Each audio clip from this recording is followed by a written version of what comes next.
जंग यमामा में मुसलमान खालिद बिन वलीद की लीडरशिप में जंग जीत तो गए, लेकिन इस जंग में मुसलमानों को बहुत ज्यादा नुकसान भी हुआ, क्योंकि सिर्फ 13,000 मुसलमानों ने मुसैलमा कज़्ज़ाब की 40,000 की फौज को हराया था। जब मुसलमानों की इस अजीम फतह की खबर मुसलमानों की कैपिटल मदीना पहुंची तो वहां सारे मुसलमान बहुत खुश हुए और सेलिब्रेट करने लगे। लेकिन हजरत उमर रज़ियल्लाहु अन्हु ने देखा कि इस जंग में बहुत सारे सहाबा ऐसे शहीद हुए जो हाफिज कुरान थे, ऑलमोस्ट 700 सहाबा। तो उन्होंने सोचा कि अगर इसी तरह हाफिज कुरान दुनिया से जाते रहे या शहीद होते रहे। अस्सलाम वालेकुम दोस्तों, मेरा नाम है मोहम्मद इकराम और आप देख रहे हैं इकराम DX1।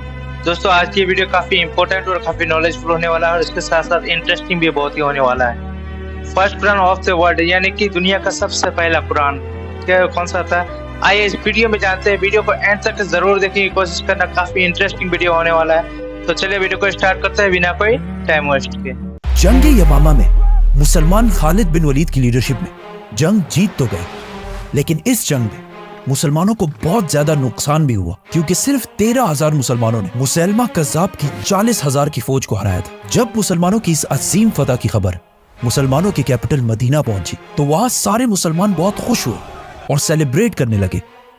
लेकिन हजरत उमर रज़ियल्लाहु अन्हु ने देखा कि इस जंग में बहुत सारे सहाबा ऐसे शहीद हुए जो हाफिज कुरान थे, ऑलमोस्ट 700 सहाबा। तो उन्होंने सोचा कि अगर इसी तरह हाफिज कुरान दुनिया से जाते रहे या शहीद होते रहे तो ऐसा ना हो कि एक दिन मुसलमान कुरान के सीक्वेंस के बारे में इख्तिलाफ में पढ़कर डिवाइड हो जाए और यहूदियों और क्रिश्चियंस की तरह बहुत सारे फिरकों में बट जाए। यहूदियों का मानना है कि उनकी किताब तौरात, वो पूरी किताब अल्लाह ने 40 रातों में नाज़िल फरमाई, लेकिन कुरान तौरात की तरह एक रात में नहीं बल्कि 23 साल तक थोड़े थोड़े हिस्सों में नाजिल होता रहा। रसूलुल्लाह सल्लल्लाहु अलैहि वसल्लम को यहूदियों और क्रिश्चियंस की आसमानी किताबों तौरात और इंजील के चेंज होने का अच्छी तरह पता था, तो उन्होंने शुरू से ही कुरान की हिफाजत के लिए एक स्ट्रिक्ट सिस्टम बनाया। कुरान का सबसे पहले नाजिल होने वाला लफ्ज इक़रा था, मतलब रीड। लेकिन आज से 1400 साल पहले मक्का में ऐसे लोग बहुत कम थे जो कुरान को लिख और पढ़ सके।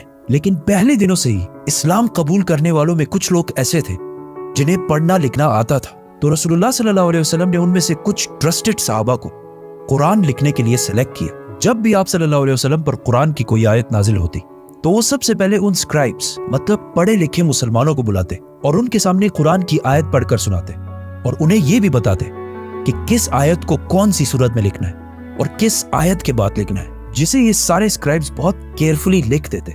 जिसके बाद दोबारा ये स्क्राइब्स उन आयत को आप सल्लल्लाहु अलैहि वसल्लम को पढ़कर सुनाते और अगर उसमें कोई गलती हो तो आप सल्लल्लाहु अलैहि वसल्लम उसे दूर कर देते और इस तरह 2-3 बार रिवाइज करने के बाद ही कुरान बाकी मुसलमानों तक पहुंचाया जाता। कुरान लिखने और पढ़ने वाले तो बहुत कम थे, जिसकी वजह से बाकी सहाबा ने कुरान को सुनने के साथ साथ इसे ज़बानी याद करना भी शुरू किया। मक्का में बहुत सालों तक कुरान इसी तरह लिखवाया गया, लेकिन मदीना हिजरत के बाद आप सल्लल्लाहु अलैहि वसल्लम ने मस्जिद नबवी के अंदर कुरान लिखवाने का एक प्रॉपर सिस्टम बनाया। मदीना की लिटरेसी रेट, मतलब मदीना में पढ़ने लिखने वाले लोगों की तादाद मक्का से भी बहुत ज्यादा कम थी।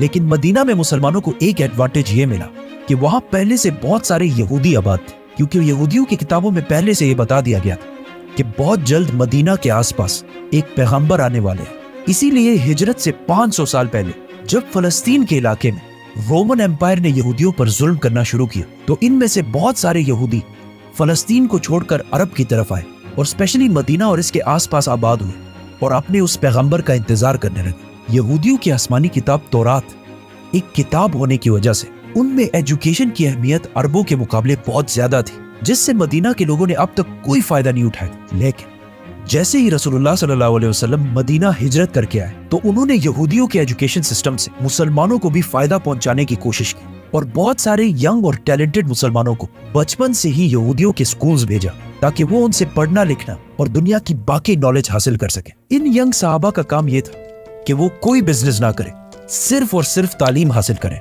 ये ऐसा है कि आज जिस तरह स्टूडेंट्स को पढ़ने के लिए स्कॉलरशिप्स दी जाती हैं, जो आज बिल्कुल एक नॉर्मल सी बात है, लेकिन उस जमाने में ये बहुत नई बात थी। आप सल्लल्लाहु अलैहि वसल्लम ने जिन यंग मुसलमानों को इन स्कॉलरशिप्स के लिए सेलेक्ट किया उनमें से एक का नाम ज़ैद बिन साबित रज़ियल्लाहु अन्हु था, जिन्होंने यहूदियों से न सिर्फ अरबी बल्कि यहूदियों की जबान हिब्रू, ईरान की जबान फारसी और इवन ग्रीक जबान भी सीखी।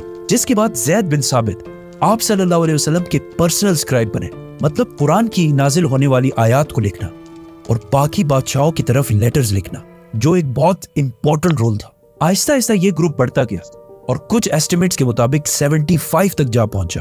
तो आप सल्लल्लाहु अलैहि वसल्लम ने मस्जिद नबवी के अंदर ही एक पोर्शन इन्हीं यंग एजुकेटेड सहाबा के लिए बनाया, जहां ये सहाबा आप सल्लल्लाहु अलैहि वसल्लम से कुरान सीखते, उसे प्रॉपर्ली लिखते और फिर बाकी मुसलमानों तक पहुंचाते। हिजरत के सिर्फ 2 साल बाद जंग बदर में मुसलमानों ने पहली बड़ी फतह हासिल की, जिसमें मुसलमानों के हाथ बहुत सारे कैदी भी आए, जिनमें से बहुत सारे कैदियों को तो फिदिया लेकर रिहा कर दिया गया, लेकिन कुछ कैदी ऐसे थे जो अपनी रिहाई के लिए फिदिया नहीं दे सके। तो उन्हें आप सल्लल्लाहु अलैहि वसल्लम ने ये ऑप्शन दिया कि अगर वो 10 मुसलमानों को पढ़ना लिखना सिखा दे तो मुसलमान उन्हें रिहा कर देंगे। इस तरह मदीना में यहूदियों के अलावा मुसलमानों ने भी अपने स्कूल्स बनाना शुरू कर दिए और आहिस्ता आहिस्ता मदीना की लिटरेसी रेट बाकी अरब के मुकाबले में बढ़ने लगी। इन स्टूडेंट्स का काम सिर्फ कुरान लिखना नहीं था, बल्कि मदीना की रियासत के बाकी डॉक्यूमेंट्स और रजिस्ट्रेशंस भी यही संभालते थे।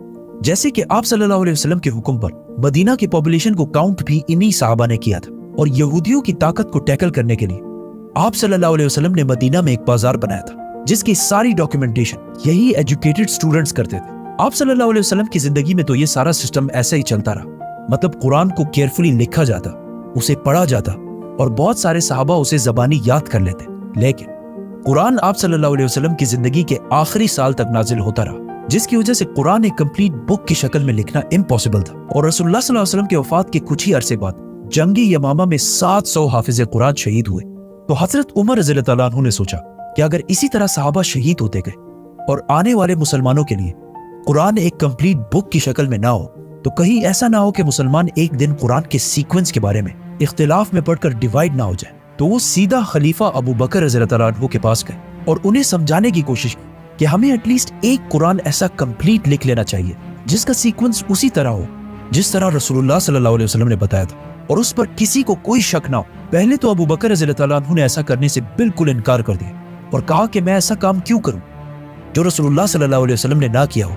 लेकिन हजरत उमर रज़ियल्लाहु अन्हु ने उन्हें कन्विंस करने की बहुत कोशिश की और उन्हें यहूदियों और क्रिश्चियंस की किताबों तौरात और इंजील की मिसाल भी दी, क्योंकि मूसा अलैहिस्सलाम पर तौरात नाजिल होने के बाद पहले तो बहुत 100 साल तक तौरात अपने बिल्कुल सही फॉर्म में मौजूद थी, लेकिन मूसा अलैहिस्सलाम की वफात के 800 साल बाद और आज से 2600 साल पहले जब बनी इसराइल फलस्तीन के इलाके में आबाद थे, तो उन पर साथ ही एक नए किंगडम बेबीलोनियन किंगडम ने हमला कर दिया और पूरे फलस्तीन को और स्पेशली जेरूसलम को तबाह और बर्बाद कर दिया, जिसके बाद बनी इसराइल की ताकत बिल्कुल टूट गई। बेबीलोनियन किंगडम के बादशाह बख्ते नसर नेबुकदनेस्सर को यहूदियों से इतनी नफरत थी कि उन्होंने यहूदियों के सारे टेम्पल्स जला दिए और उसी के साथ सारे तौरात भी जला दिए।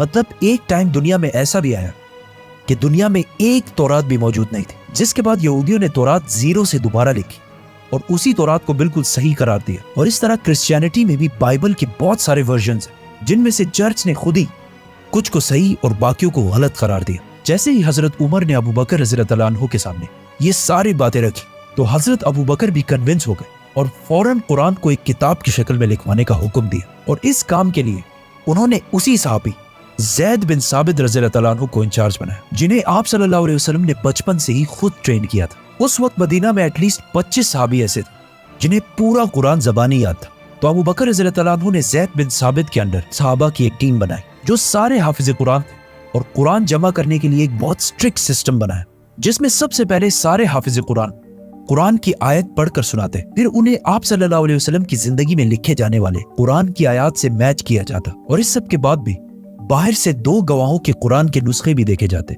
और इस तरह कुरान की एक एक आयत को बहुत केयरफुली लिखा जाता। और ये सारे काम मस्जिद नबवी में सारे मुसलमानों के सामने किए जाते ताकि किसी मुसलमान को भी कोई शक व शुबा ना हो। और इस तरह आखिर सारा कुरान प्रॉपर सीक्वेंस के साथ पहली बार एक कंप्लीट बुक की शक्ल में लिख लिया गया।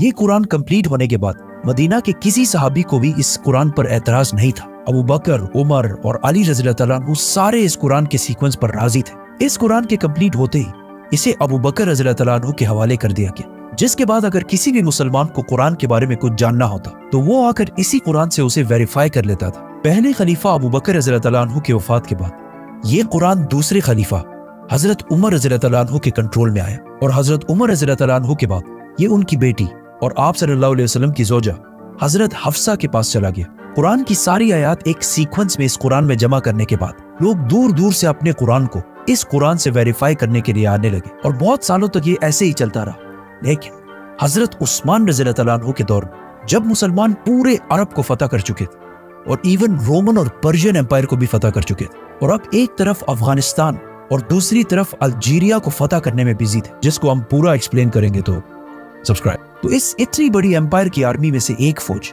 रशिया के बॉर्डर्स के पास आर्मीनिया को फतह कर रही थी। एक दिन वही रशिया के बॉर्डर के पास मस्जिद में नमाज के बाद कुछ लोग खड़े हुए और उन्होंने इमाम से कहा कि आपने इस नमाज में जो कुरान की आयत पढ़ी है वो गलत है और वो इस तरह नहीं बल्कि इस तरह है। जिस पर कुछ और लोग खड़े हुए और कहा कि नहीं, इमाम ने बिल्कुल सही पढ़ी। इन दोनों ग्रुप्स की मस्जिद के अंदर ही बहुत सख्त लड़ाई होने वाली थी कि इस फौज के कमांडर हुजैफा ने इन्हें रोक दिया। जैसे ही ये फौज जिहाद से वापस मदीना पहुंची तो इस फौज के कमांडर हुजैफा अपने घर जाने के बजाय सीधा खलीफा उस्मान रज़ी अल्लाह अन्हु के पास पहुंचे और उन्हें कहा कि या अमीरुल मोमिनीन, उम्मत मोहम्मद को बचाए, और हजरत उस्मान रज़ी अल्लाह अन्हु को वो सारा किस्सा सुनाया। असल में ये दोनों ग्रुप्स ही बिल्कुल सही कह रहे थे, क्योंकि इससे पहले कुरान सिर्फ मक्का के एक्सेंट में नहीं बल्कि अरब के बहुत सारे लहजों में लिखा हुआ था। लेकिन कुरान इतने लहजों में होने की वजह से आहिस्ता आहिस्ता मुसलमानों में इख्तिलाफ बढ़ रहा था। तो हजरत उस्मान रज़ी अल्लाह अन्हु ने फौरन फैसला किया कि कुरान के बाकी सारे एक्सेंट्स को खत्म करके कुरान को एक ही एक्सेंट में लिखा जाए, मक्का के एक्सेंट, जो रसूलुल्लाह सल्लल्लाहु अलैहि वसल्लम का लहजा था, ताकि उम्मत में कोई भी कुरान की वजह से इख्तिलाफ में ना पड़ सके। और इस काम के लिए उन्होंने उसी साहबी ज़ैद बिन साबित रज़ी अल्लाह अन्हु को बुलाया और उनके अंडर दोबारा एक टीम बनाई और एक साहबी को हजरत उमर की बेटी हजरत हफ्सा रज़ी अल्लाह अन्हा की तरफ भेजा कि वो उनसे वो कुरान लेकर आए जो अबू बकर रज़ी अल्लाह अन्हु के दौर में लिखवाया गया था। और इस तरह एक कंप्लीट कुरान मक्का के एक्सेंट में लिखवा लिया गया। ये कुरान कंप्लीट करने के बाद मदीना में और पूरे एम्पायर में ऐलान कर दिया गया कि जिसके पास भी कुरान के नुस्खे मौजूद हैं वो उन सारों को गवर्नमेंट के पास जमा कराए। और फिर इन सारे कुरानों को जो अरबी के डिफरेंट एक्सेंट्स में लिखे हुए थे और जिसकी वजह से मुसलमानों में इख्तिलाफ बढ़ रहा था, उन सारों को हजरत उस्मान रज़ी अल्लाह अन्हु ने जमा किया और उम्मत के अंदर इस इख्तिलाफ को हमेशा के लिए खत्म करने के लिए उन सारे डिफरेंट एक्सेंट्स वाले कुरानों को आग लगाकर खत्म कर दिया। और इस कुरान जो मक्का के एक्सेंट में, मतलब रसूलुल्लाह सल्लल्लाहु अलैहि वसल्लम के एक्सेंट में लिखा गया था, उसे इस्लामिक एम्पायर के सारे प्रोविंसेस की तरफ भेज दिया गया। और कुरान की जो कॉपीज इन सूबों को भेजी गई उनमें से आज भी कुछ कॉपीज दुनिया में बिल्कुल सही मौजूद है, जिससे कुरान की ऑथेंटिसिटी का भी पता चलता है। और आज पूरी दुनिया में मुसलमान जिस किताब कुरान को पढ़ते हैं, ये वही किताब है जो रसूलुल्लाह सल्लल्लाहु अलैहि वसल्लम पर नाजिल हुई। अबू बकर रज़ी अल्लाह अन्हु ने इसे कंबाइन कर एक बुक की शक्ल में लिखा और हजरत उस्मान रज़ी अल्लाह अन्हु ने इसे एक ही तरीके, एक ही एक्सेंट में लिखवाया। लेकिन जिस बात से हजरत उमर रज़ी अल्लाह अन्हु डर रहे थे कि कहीं मुसलमान कुरान के सीक्वेंस की वजह से यहूदियों और क्रिश्चियंस की तरह फिरकों में ना बढ़ जाए, तो मुसलमान कुरान की वजह से तो फिरकों में नहीं बढ़े, लेकिन बाकी चीजों में मुसलमान बहुत सारे फिरकों में बढ़ चुके हैं। लेकिन इतने सारे फिरकों के बाद भी दुनिया के सारे मुसलमान एक चीज पर मुत्तफिक है और वो है कुरान। सब्सक्राइब। तो दोस्तों आज की थी वीडियो, मैं उम्मीद करता हूँ आज की वीडियो आप लोगों को पसंद आया होगा। वीडियो पसंद आया तो like share and subscribe and बहुत सा ख्याल रखिएगा अपना। अस्सलाम वालेकुम रहमतुल्लाहि व बरकातुहू। जज़ाकल्लाह खैर।